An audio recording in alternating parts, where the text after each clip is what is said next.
வணக்கம் நண்பர்களே, நான் உங்கள் துரைசிங்கம் பேசுகின்றேன். இப்போ நம்ம பார்க்கக்கூடிய மலர் மருந்துகளில் 27வது மலர் மருந்து ராக் வாட்டர் என்று பெயர். இந்த ராக் வாட்டர் என்பது மலரிலிருந்து எடுக்கப்பட்டது அல்ல. இது பாறை இடுக்கிலிருந்து பளிங்கு போன்ற ஊற்று நீரிலிருந்து எடுக்கப்படுகின்றது என்பதுதான் உண்மை. ஏன்னா மற்ற இருக்கக்கூடியதுல இது மட்டும்தான் மலரில் இல்லாமல் பாறையின் இடைவெளியிலிருந்து பளிங்கு போன்ற ஊற்று நீரிலிருந்து எடுக்கப்பட்டது அப்படிங்கிறத அவர் எட்வர்ட் பேட்ச் சொல்லியிருக்கார். Rock water, ROCKWATER, rock water. இதனுடைய குணாதிசயத்தை என்னன்னு பார்த்தீங்கன்னா, கொள்கைவாதிகள், தான் பிடித்த முயலுக்கு 3 கால்கள் என்று சாதிப்பவர்கள், பிடிவாதக்காரர்கள், இதுதான் இதனுடைய குணாதிசயம். இந்த குணாதிசயம் எப்படின்னு கேட்டீங்கன்னா, ராக் வாட்டர் நபர்கள் கொள்கைவாதிகள், பிடிவாதக்காரர்களாக இருப்பார்கள். தான் காரியத்தை தானே செய்ய வேண்டும் என்ற கொள்கையில் தனது காரியங்களில் மற்றவர்களை நெருங்க விட மாட்டார்கள். இது போன்ற பிடிவாதங்களை ராக் வாட்டர் மாற்றும். இப்போ இந்த ராக் வாட்டரை பத்தி உதாரணம் சொல்லணும்னு கேட்டீங்கன்னா, காந்திஜி, மொராஜி தேசாய், பக்தவச்சலம் போன்ற கொள்கைவாதிகள். இதுல காந்திஜியை பொறுத்த வரைக்கும் பாத்தீங்கன்னா, அவர் சுதந்திரத்துக்காக பல போராட்டங்களை பண்ணவர். மொராஜி தேசாயோட ஒரு பிடிவாதம் என்னன்னு கேட்டீங்கன்னா, தங்கத்தை 24 கரெக்டா 22 காட்டுறதுல மாற்ற சொல்லி சொன்னதுக்கு முடியாதுன்னு சொல்லி ஒரு பிடிவாதமா இருந்து தன்னோட பதவி இழந்தவர். பக்தவச்சலம் நம்முடைய தமிழ்நாட்டில் ஆண்ட கடைசி காங்கிரஸ் முதலமைச்சர். என்ன தப்பு பண்ணார் அப்படின்றது உங்களுக்கு யாருக்கும் பல இளைஞர்களுக்கு தெரிஞ்சிருக்காது. நாங்கள்லாம் அந்த பாதிப்பை உணர்ந்தவர்கள். 1967 அந்த ஆண்டு அரிசி பஞ்சம் என்பது மிக தலைவிரித்தி ஆடுகிறது. தமிழகத்திலே அரிசியே கிடைக்கல அப்படிங்கிற ஒரு சூழ்நிலை. அந்த சூழ்நிலையில ஆனால் அப்போது பாத்தீங்கன்னா அவங்களுடைய ஸ்டாக் வச்சிருக்காங்க, அரசாங்கம் ஸ்டாக் வச்சிருக்கு, மக்களுக்கு ரிலீஸ் பண்ணல.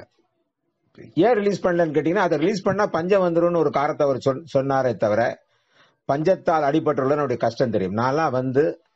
நான் அந்த காலத்துல நான் 8வது படித்துக் கொண்டிருக்கின்றேன். இரவு போய் ஒரு ரைஸ் மில் வாசல்ல ராத்திரி போய் உட்காருவோம். காலையில தான் கொடுப்பாங்க. ஒரு வீட்டுக்கு 1 படி அரிசி மட்டும்தான் கொடுத்தார்கள். அப்பெல்லாம் ரொம்ப சின்ன ஏரியான்றனால நான் எங்க தங்கச்சிலாம் போய் உட்காந்துருப்பேன். அதெல்லாம் கிடையாது, அவங்க ஒரு வீட்டுக்கு கொண்டு தான் 1 படி அளந்து போடுவோம், அவ்வளவுதான். ஃப்ரீயா கிடையாது, காசுதான். அந்த 1 படி அரிசி என்பது நான் எங்க தங்கச்சி 2 பேர், எங்க பாட்டி நாங்க 4 பேருக்கு 2 வேளை மட்டும்தான் உண்ண முடிந்தது அன்றைக்கு.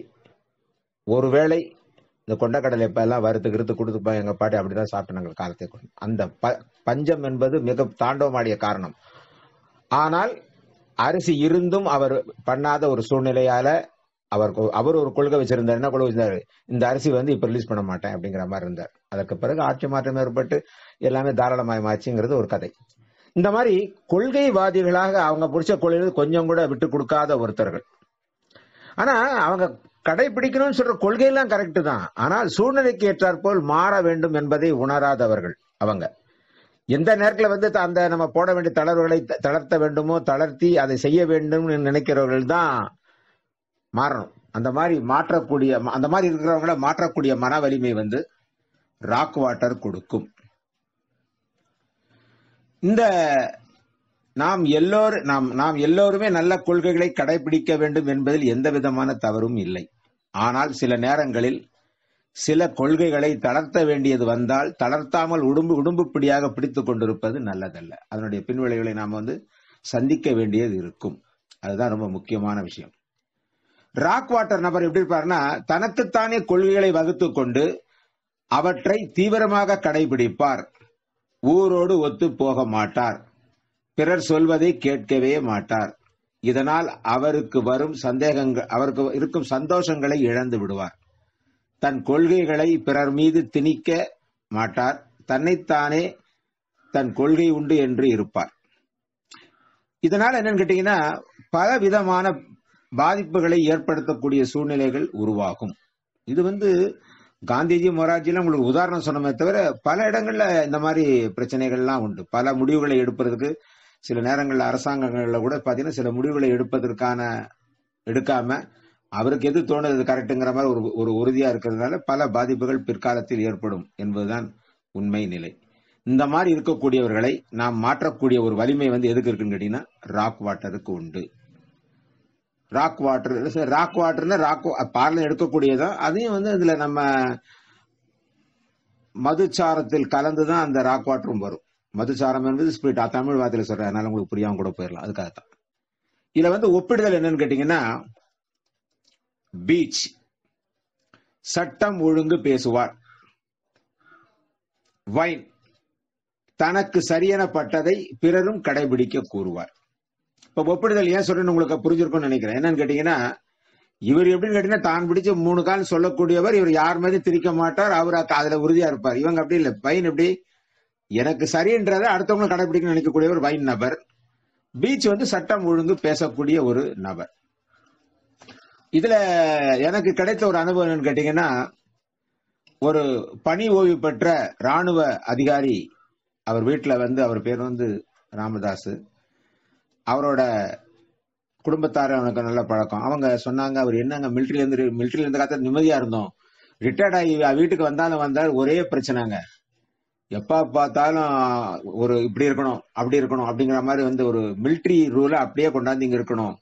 எப்படி அவர் வந்து மிலிட்டரியில காத்த தனக்கு கீழே இருந்தவர்களை எப்படி வேலை வாங்கி கொண்டிருந்தாரோ அது போலவே இங்கேயும் அதே மாதிரி கடமை தவறக்கூடாதுன்னு சட்டம் போட்டு அதை போட்டு ரொம்ப தொல்லை பண்ணிட்டு இருக்கிறாரு அப்படின்னு சொல்லி வீட்டுல இருக்க எல்லாருமே, அவர் இருந்தாலே வீடு அமைதியா இருக்கும், எந்தவித சுதந்திரமும் இல்லாத சூழ்நிலை இருக்கிறவங்க ரொம்ப வருத்தப்பட்டாங்க. அப்புறம் அவங்க வீட்டுல போய் அவங்களுக்கு சொன்னோம், ஒரு வாரம் நீங்க வந்து ராக் வாட்டரை வந்து அவருக்கு கொடுங்க அப்படின்னு சொல்லி சொன்னோம். ராக் வாட்டர் கொடுத்த பிறகு அவருடைய மனநிலை மாறி எல்லோரிடம் சகஜமாக பழக ஆரம்பித்தார்.